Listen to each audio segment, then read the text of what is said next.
हमारा model 9502S। Start करने के सबसे पहले हम इसको सेंसर के थ्रू ऑपरेट करेंगे।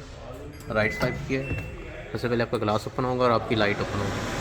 फिर उसके बाद दोबारा स्वाइप करेंगे तो आपकी स्पीड चेंज होगी, low, medium to high, medium, high.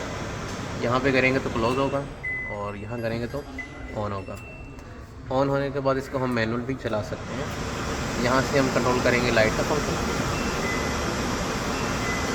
यहाँ से हम कंट्रोल करेंगे slow speed, medium speed, high speed और लास्ट में हमारा फंक्शन है सेल्फ क्लीन का। इसको चलाने के लिए सबसे पहले इसकी मोटर ऑफ करें और इसको दोबारा ऑन करें, दैन इस बटन को 3 सेकंड के लिए प्रेस करें।